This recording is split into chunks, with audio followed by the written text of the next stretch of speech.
Y'all mind if I complain for 15 minutes? The instant shot we see is of a bank, so this is going to be a really fun one for me specifically, by, of course, JaidenAnimations. A while ago, I went to the bank to get a new debit card. I walked in, the lady asked, "Can I help you?" And I said, "I'd like a new debit card, please." Her face scrunched a bit, and then she replied, "Let me see what I can do. Would you take a seat for a moment?" I sat in the lobby chair for 30 minutes, assuming that she was doing everything in her power to get me a new debit card, and when the lady finally came back, she simply said, "No, we don't do that." So, actually, on this is actually not that odd. So, I have experience, and I obfuscate what I do very well, right? Not everywhere prints debit cards and or credit cards, right? I can tell you I use institutions. I'm able to walk into a branch, a physical location, and there are card printing services. You know, I can walk in, "Hi, I need to, X happened," or "Hey, I just need to make sure I get a new one." Generally, if there's like fraud or something on it, it expires, right? One of my institutions actually will ship out the card. There's a little bit of backend I don't want to get into there, but there is a system that gets you a replacement card in time, right? And they'll ship it out to you. They will mail it to you. But there is also the opportunity, say, for example, something that happened recently. Someone ended up using my card for Uber, which I reported via the web portal. Hey, these are not my charges. Went through the whole dispute process, which I needed to do at that point. And my card was obviously, had to be turned off because fraud, right? It gets turned off because you don't want the person to keep dinging your card if they have access to your card, right? And I was able to walk into a branch and I was able to get my card printed next day in about 5 minutes. Not everywhere does this, and not every company/entity does this. I'm sure some credit unions do. I'm sure some credit unions don't. I'm sure some banks do. I'm sure some banks don't. Yes, there is a difference. So I, with my financial experience, look at this and know that this isn't the most odd thing. I would argue the 30 minutes, depending what that 30 minutes was used for, might be the odd thing here, though. But you're the bank. For the longest time, I've been tossing around this little thought. I don't know if it's just me, but it kind of feels like the world around us doesn't quite work anymore. Yeah. At least compared to, say, a decade ago, it seems like everything has gotten less efficient and, dare I say, stupid. So if you want to try something, if you want to, and I've talked about this a couple times, if you want to watch how broken our systems are in general as a consumer-centric world, instead of taking a refund, or instead of for example, I had bad experiences with sellers on TCG Player, right? And I let them know, hey, they literally didn't even put postage on this. They put insufficient postage on this. Seller needs to disclose this, right? Oh, it's okay. They reach out to me despite me saying no response needed. Hey, just make sure, can you change your review? We'll give you this refund. And it's one, you're not asking me for verification.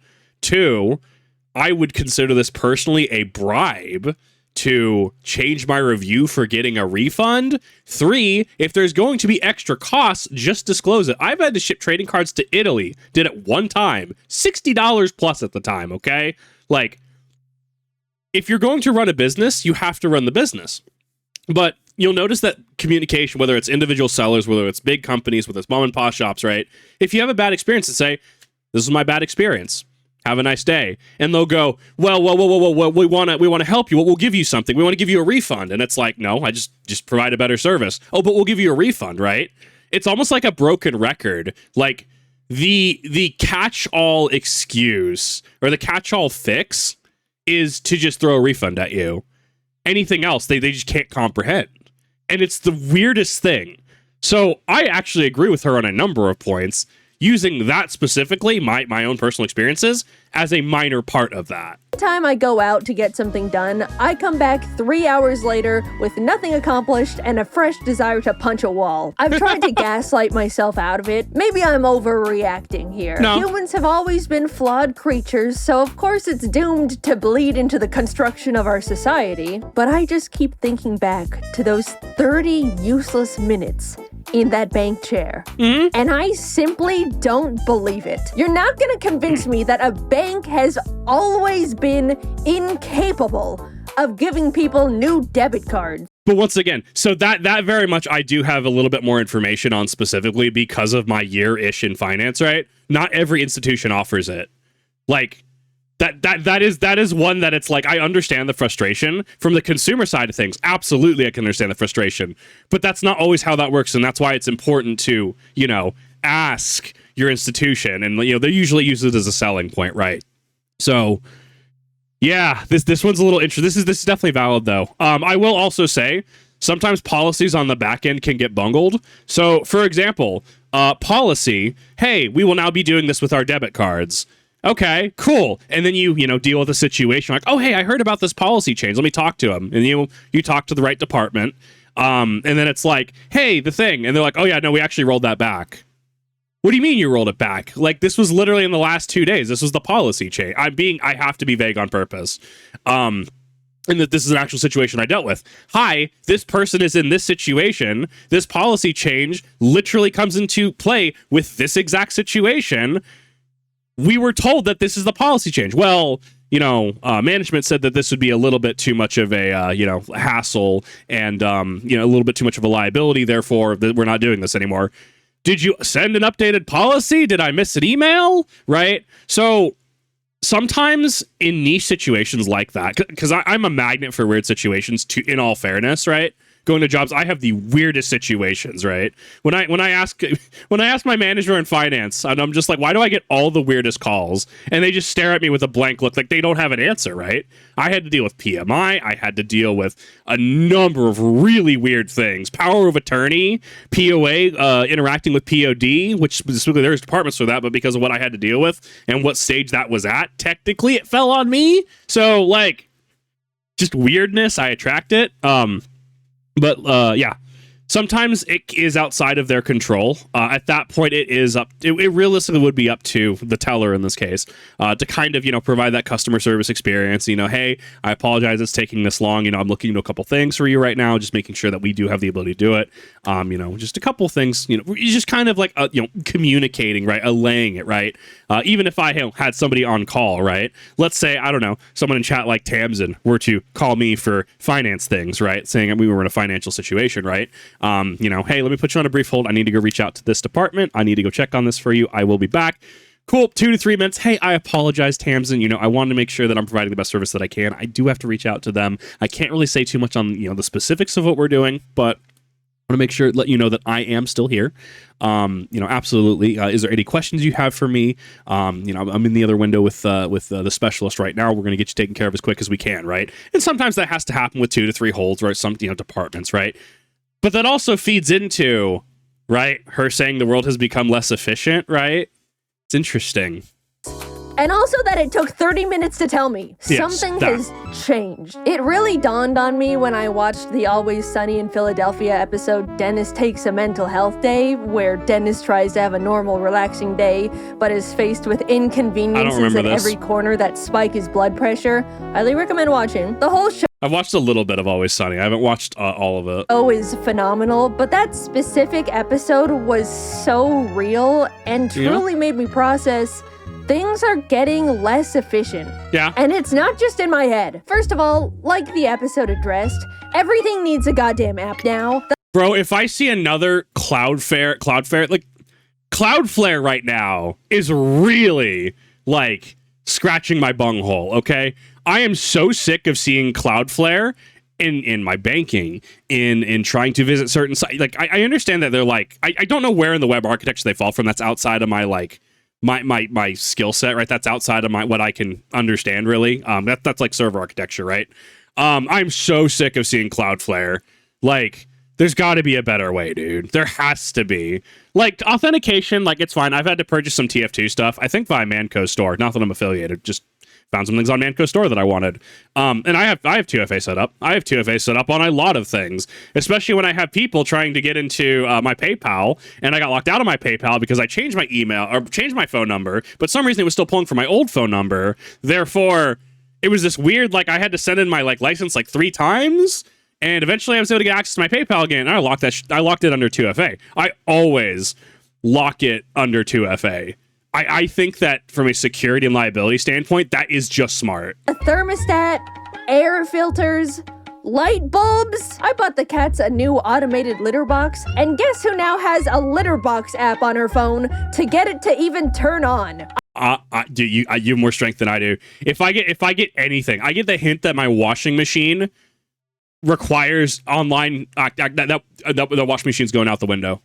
Like, it's bad. I'm sick of the stupid apps. They don't make life easier no matter how many times these products try to convince me they do. The UI is always clunky and confusing. Nothing is optimized. Companies act like you can part the Red Sea with their apps, when more often than not, I'm stuck trying to connect it to the device in the first place. When was the last time you bought a new anything and had it completely set up and working within 5 minutes of unboxing it? At this point, if my Wi-Fi goes out, every electronic in my house becomes a useless block of metal because none of it works on its own anymore. Everything needs Wi-Fi, an app, an account linked to my email, a subscription service, and on top of it all, they sell all the information I hand over against my will to random other companies.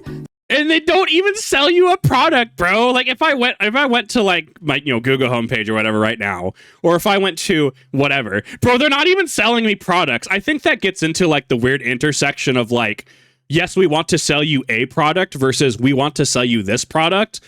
Mate, come on now. Like, do I look like I'm going to go to a Home Depot or Lowe's, right? Come on now. Now, if you advertise me something along the lines of, Yu-Gi-Oh! You advertise me something along the lines of, oh, I don't know, Sweetwater, because I'm pretty sure they do advertising stuff, right? Absolutely love my experience with Sweetwater Sound.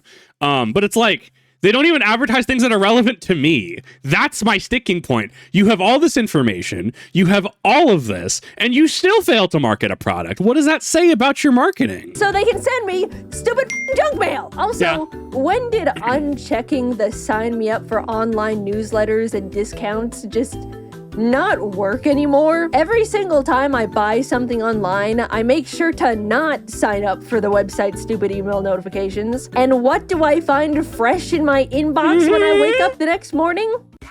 Check out this month's wacky deals. I love the ones that are like, hi, insert name here. This is Bridget. Yeah, I want to talk to you. And it's like a link. And it's like, that's phishing. There's no reason. If I'm a little coffee, I apologize. I'm still getting over being sick over vacation. I'm so sick of like, especially when it's like when someone someone has your email and it's like hi, and it's like just a string of like letters and numbers as the username, and it's like, bro, some of these companies can't even process bot traffic or process like fraud. It blows my mind. She's on point here. No, she's valid. Yep. So I have an electric car, right? One day, it just straight up refused to play music. After troubleshooting for 5 minutes, it turned out I needed to download a software update. Oh my god, that car would go to the scrapyard so quick. To my car, even though the music worked perfectly normal before the update. Sure, fine, the future's now. But for some reason, the car couldn't find or connect to the Wi-Fi. So because of that, I get to experience LA traffic in pure silence. I spent thousands. So I'm going to sound a little cold-hearted here. This feels like a suffering from success thing. If you are going to buy an electric vehicle, if you are going to buy a like a Tesla, Cybertruck, if you're going to buy an electric vehicle, especially in this market, right? Especially when right to repair is very much not a thing, you're unfortunately kind of asking for it, right? I mean, look at, people like Zach Rios, who do a lot of reactions, especially to the car market. Look at individuals like Louis Rossman, who's been a very big advocate for right to repair. If I was gonna go buy a Tesla, or I was gonna go buy an EV, I know Ford has their EVs, GM has their EV. I think that Jaguar tried their EV, maybe, I don't remember. I'm kind of asking to get reamed by a pine cone, a very sharp, very angular pine cone. You could argue that's my own personal bias, and I'm sure there's a number of people who are going to watch this and go, well, my EV works just fine. My hybrid works just fine, right? That's fine. I'm glad that your experience has worked out for you.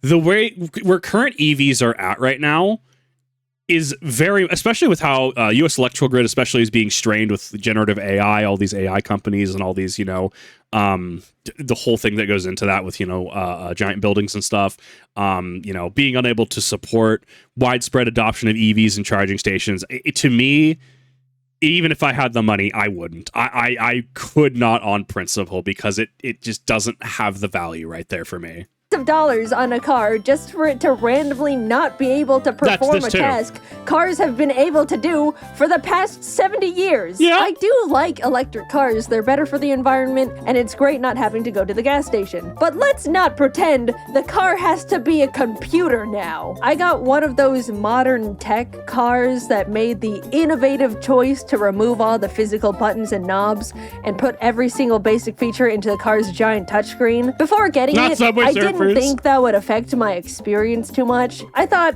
well, when I drive, I normally don't fiddle with the buttons all the time anyway. So here's the thing. Why would the salesman tell you that, though? This is part of being an educated consumer, right? And don't get me wrong, there are people who are going to try to strong-arm you into a sale. I went to...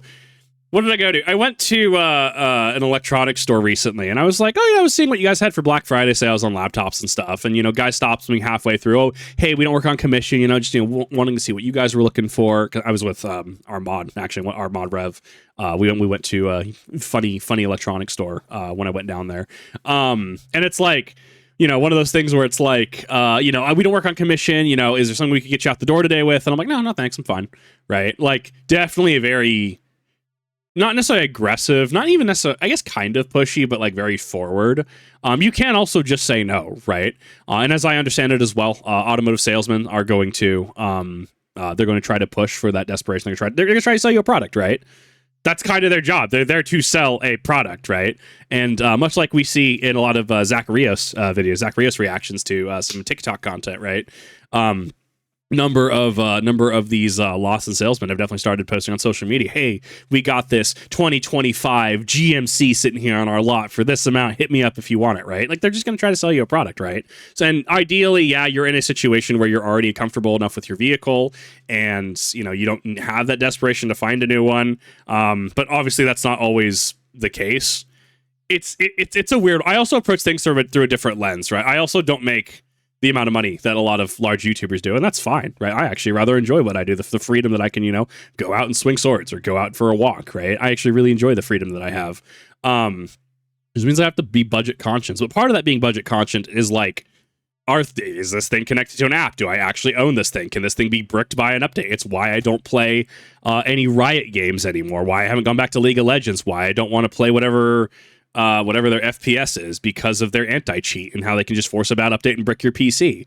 It's an excuse to never go back to League. You're welcome. But I mean, these are all things I consider, and especially with a car, it's like, especially because cars are going towards...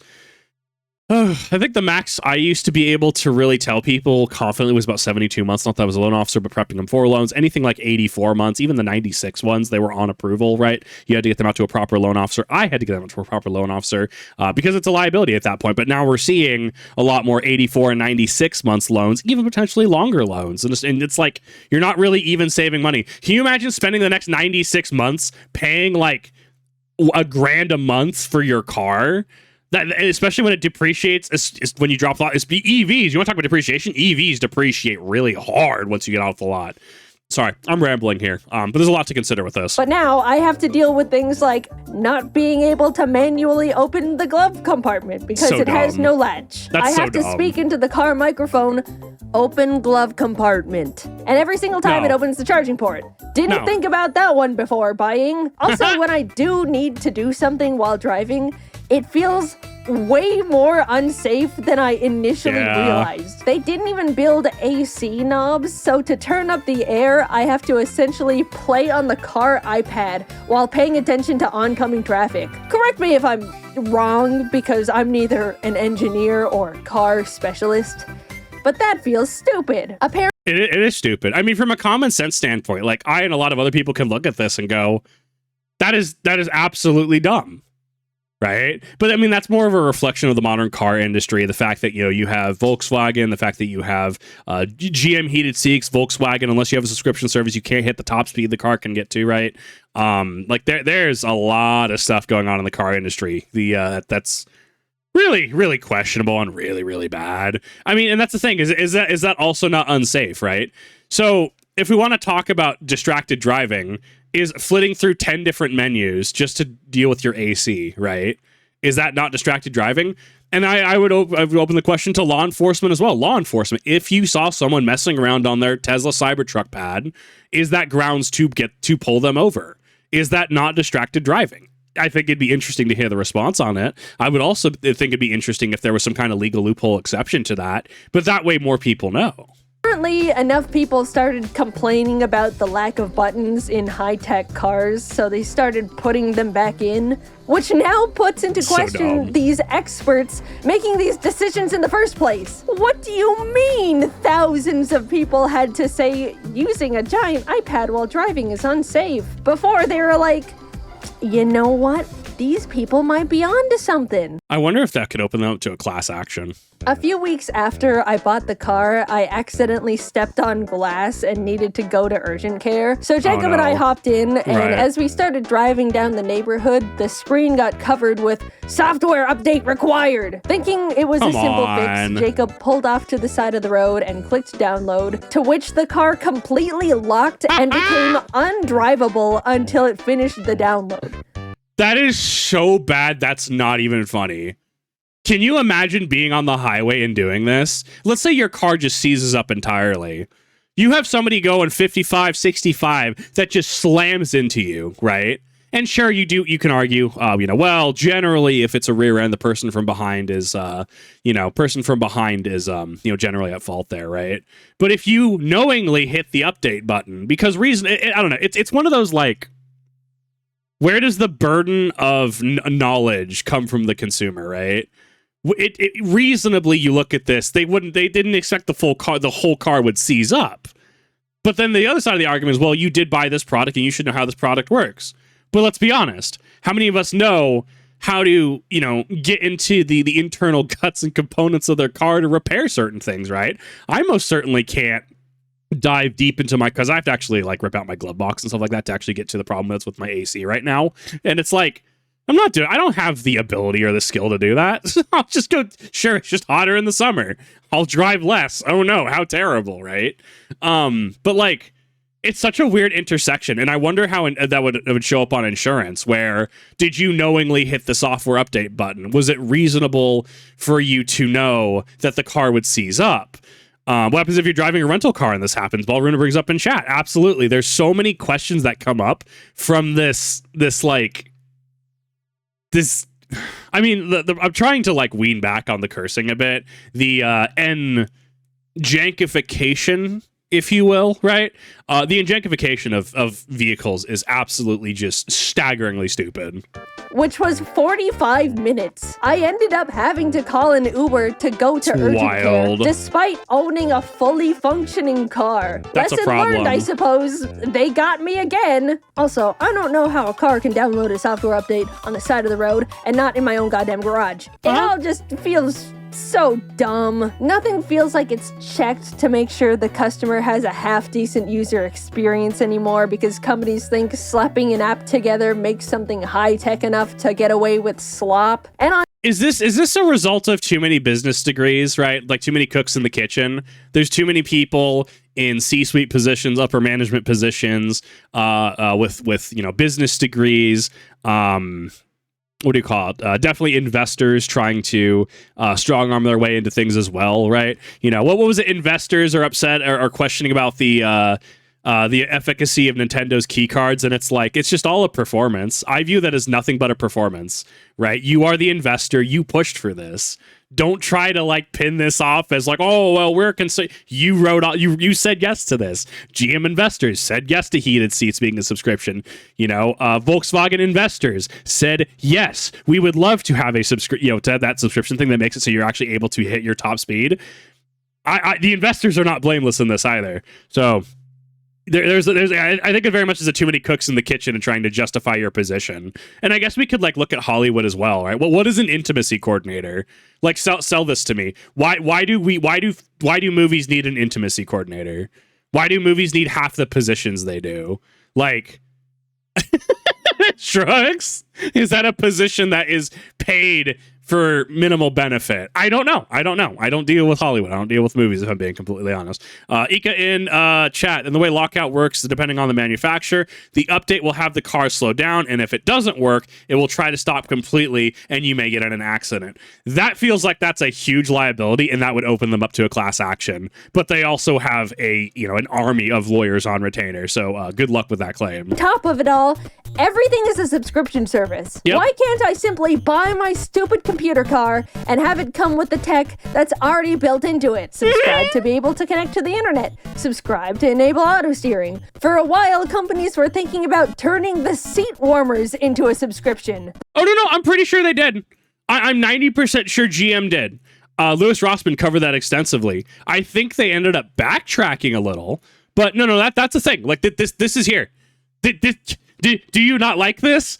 Tough. This is here to stay. Cars with subscription services, cars with missing features. Bro, I can't wait for the battle pass, okay?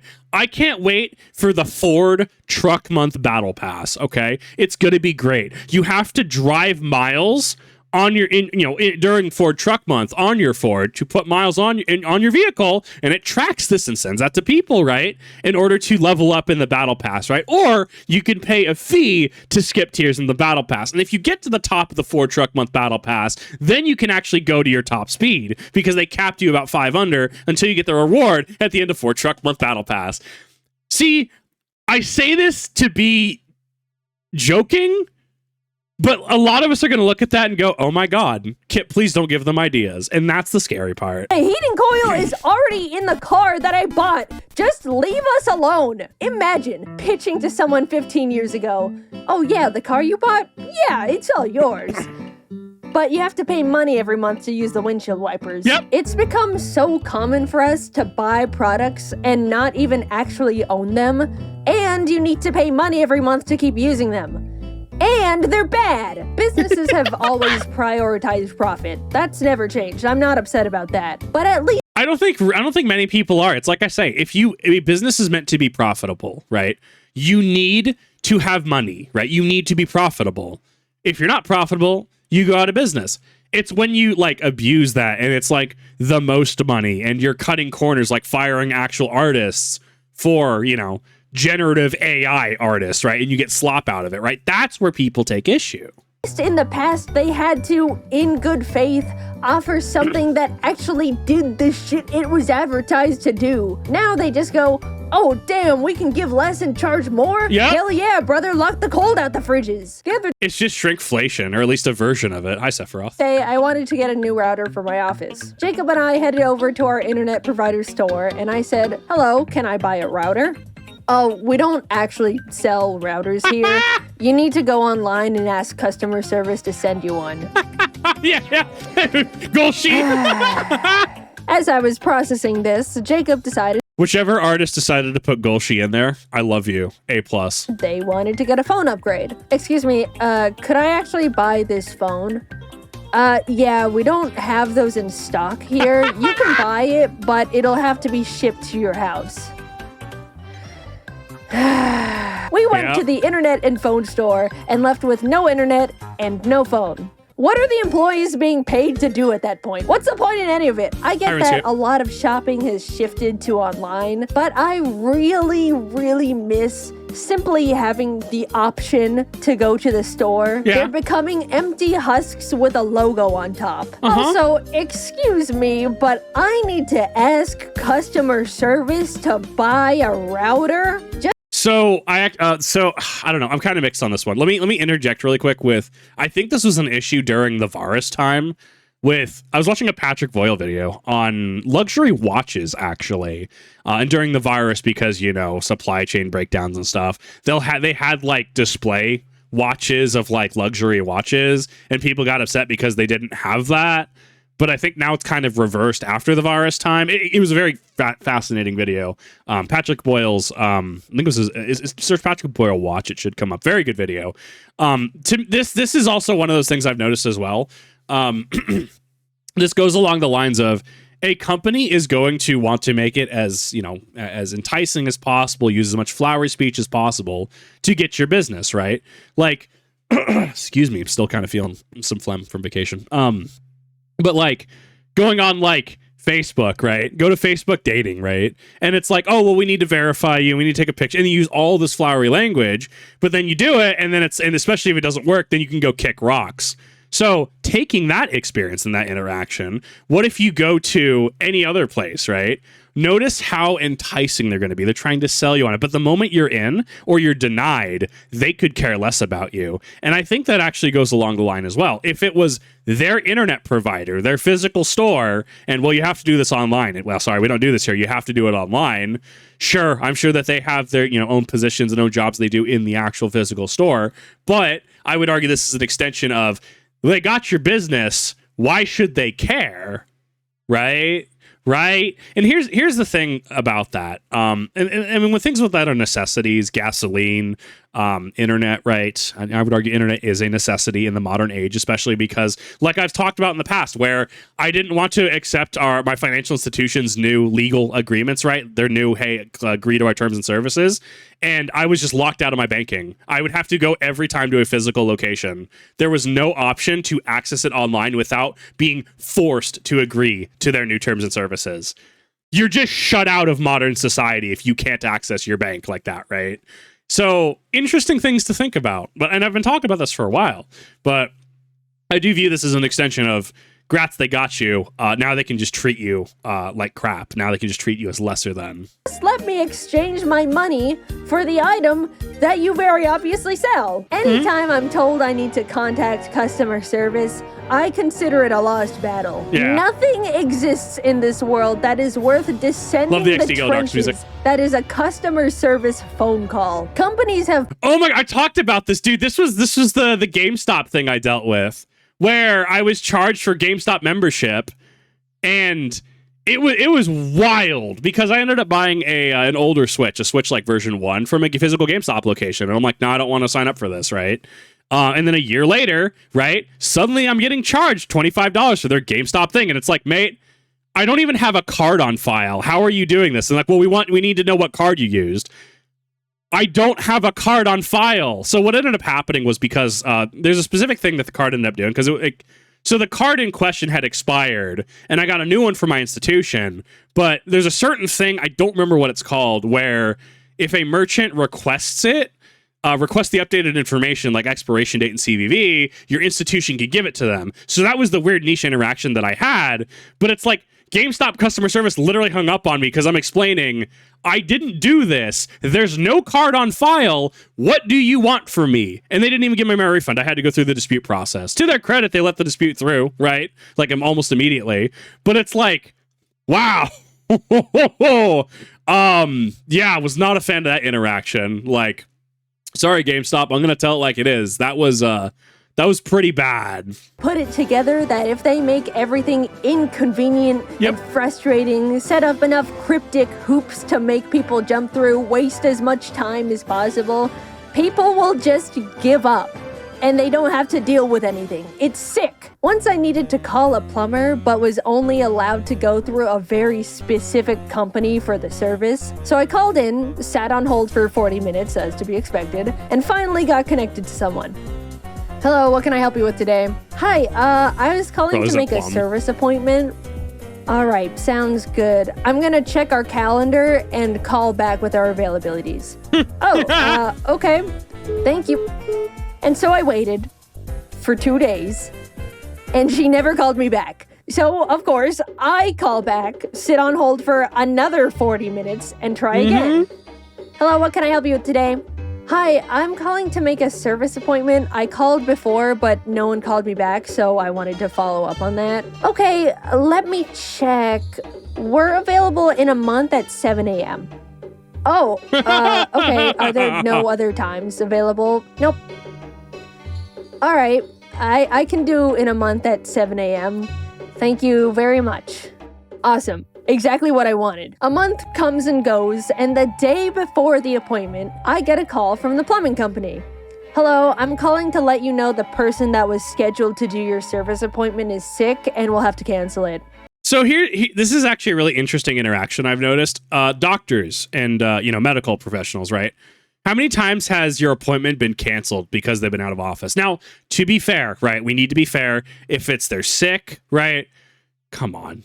Let them have a sick day, right?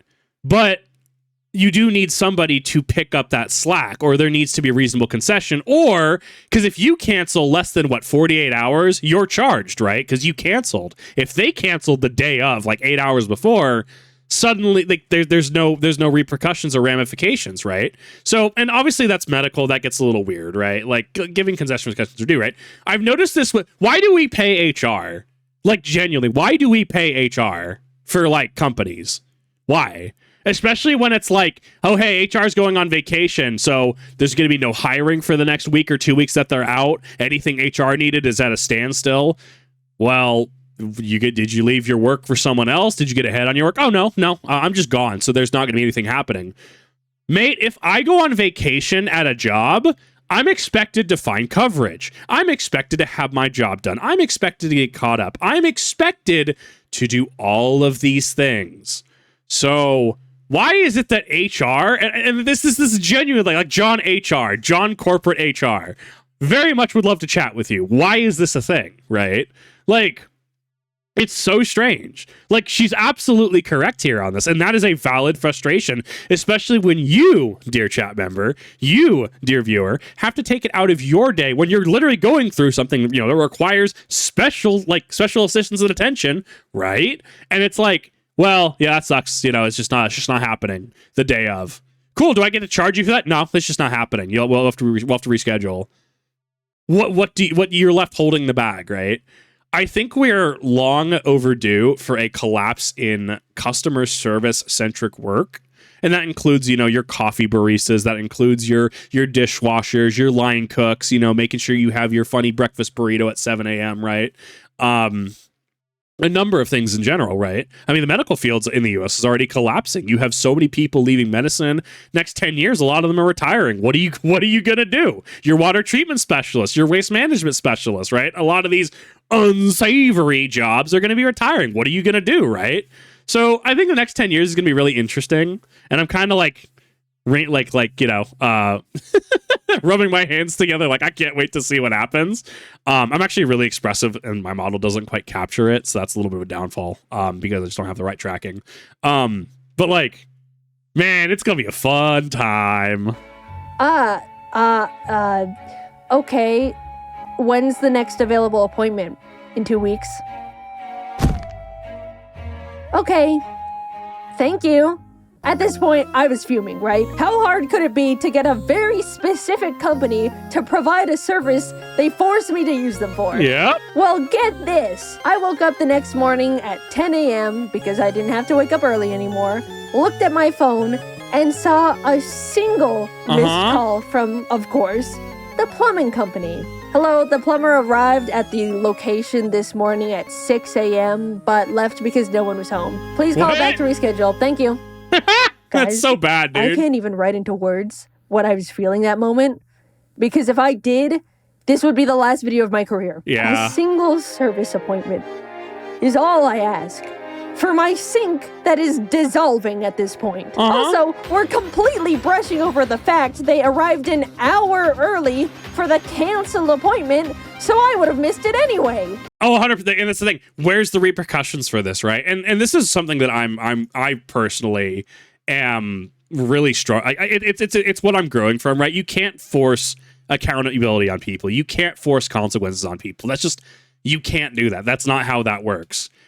If you show up an hour early to a communicated canceled appointment, there has to be some sort of repercussion. There needs to be some form of, you literally said this, like this is on you, but there's not. And that becomes the problem. And just like that, it was all back at square one. And you know what? I gave up. Yeah. Congratulations, plumbing company. You won the trophy. My sink is broken. I was justifiably feeling upset, so I wanted to go out and get myself those Pillsbury Halloween cookies with the pumpkins and ghosts on them because it was the season. I looked online to see if the grocery store had them, and the website said, in stock, confirmed in the past hour. So I got dressed, drove over, and lo and behold, the store had 0 Halloween cookies. That one's a hard one to to tackle though, because online shopping, like it could not match up, right? It's entirely possible. And then you're gonna get people, well, do you have any in the back? No, look, as somebody who worked in retail, it's rarely in the back, if I'm being honest. Did the same charade 2 more times until I just went home and cried. What's the point anymore? Really, my car doesn't work, the stores don't work, the litter box needs Wi-Fi. I'm just so tired. We're doomed to be wrung of every single dollar we have, cursed to scroll endlessly on social media because it's evil now. It's nothing good anymore. Nope. We're being left behind over here, and no one can do anything about it cares. I don't want to get too doomer in the silly animated YouTube video. Sorry, maybe a bit of reality started to seep in there between the funny little stories. Quickly, I'm going to talk about things that do spark joy in my life. Absolutely. There's been an influx of people going back to old tech as a way to step out of the overwhelming and predatory modern innovation era. And do you understand that I went on my vacation to Oklahoma and I brought 4 pocket analogs, 2 3DSs, and I was going to bring more. I also brought my whole U-Bell toolbox. And then I got sick for 3 days, so I didn't actually get to use them. But 100%, like if I open my desk right now, 3DS games, that's a DSi, right? Like N64 that I got, Majora's Mask, Japanese Gold N64 that I've been waiting to play for a hot minute, but just, I don't really have the space to set it up. But it's like, man, going back to old tech is one of the best things I've done. It has definitely made me put down my Switch. And the thing, I still pay for Nintendo Switch Online, right? I still have my Z to A playthrough I need to continue. And I don't think Z to A is even a bad game. I think it's a solid 7 out of 10 right now, midway through. And yeah, part of it, you could argue I'm part of nostalgia, was nostalgia baited, right? But when the products we're getting are just strictly worse, it is valid to go back to older things, older, tech, and recapture that spark, right? And it's what I argue as well, right? Yu-Gi-Oh, right? You don't like the ban list? It's okay. Go make your own ban list. Go with your play group and make a funny, gentleman's agreement on what you will and won't play, right? Warhammer, you don't like 10th edition because they removed Psyker phase, right? Because they moved Psychic phase and they condensed it into Shoot phase. Go play 9th, go play 8th, go play 4th edition, right? You don't have to play the newest, the latest, and greatest. You don't have to play Call of Duty Black Ops 7. You can go back and, like I do, play Modern Warfare 2, the old one, on Steam. And you can have fun with that.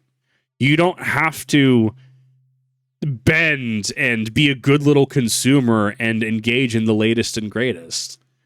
And I think there's an important lesson to take in all this. I think she's absolutely right. I am also on that boat. A while back, I started playing on my old 3DS, and something about using a classic handheld rewires my brain in the best way. Being all bundled up with your DS, no second monitor content, maybe some snacks. It feels like my mind gets to heal from the constant rot, cleansed from the addicting flashing colors and stimuli of current media. Another way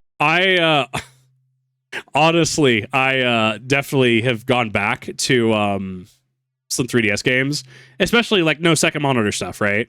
And I've almost fallen asleep. There was a time when that quite literally, playing Pokemon Emerald on, say, Game Boy Advance SP, playing something like Pokemon, Heart Gold or Soul Silver, because I had Soul Silver back in the day, or Pokemon White, right? Was really oh, I got my brain going. But now it just makes me want to fall asleep. And I think that there's an interesting commentary in that. And I would invite you, do something that used to activate your brain.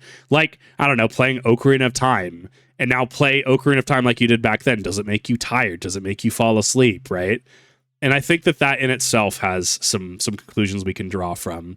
I know anytime I go back to Term and I hear the Clock Town theme, it hits different. The way I heal from the evils is by seeing all of my best friends. Truly going out and being with people in real life is the medicine that heals all. I'm not joking. No matter I can agree with this going on my vacation. How much the world breaks me down. A good hangout with friends to vent and blow off steam really does take the edge off.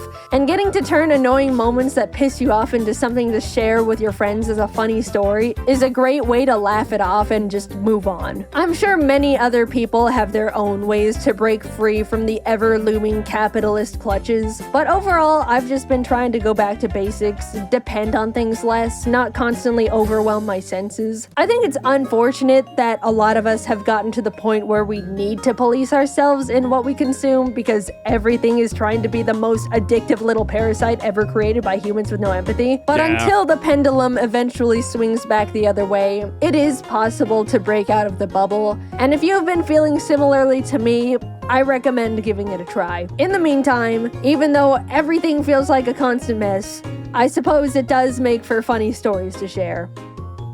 I didn't realize I scripted 2 different complaining videos in a row. I'm really sorry about that. I didn't mean to, and it comes across really negative. But the next video is very, very, very positive. I'm really excited for you guys to see that one. I've been excited about that one for a long time. Thanks for watching. I'm done complaining for a while. It's all out of my system now. Sorry about that. I was not expecting to make this 45 minutes. Tam's in a bell room, and thanks for the resubs. No, she's absolutely right throughout this. She's right in the frustrations, in regards to banking, in regards to not being able to own anything anymore, in regards to why can't we just buy a thing anymore. But I think most importantly, I think being able to look at the positives, right? In all of this, awful and yuckiness, right? Being able to look at the positives and being able to draw what conclusions and what wisdom you can from things and go back to somewhere and some place where you feel happy is important, honestly. And I think that is a good way to look at things, right? But honestly, thank you, JaidenAnimations. Thank you, all the artists as well, for an amazing video. I absolutely love this. I think that she was pretty on the nose with a lot of this. I think this is relatable to a lot of it. And honestly, I loved it. Thank you everyone for watching. Really do appreciate it. And I will see you all in the next one.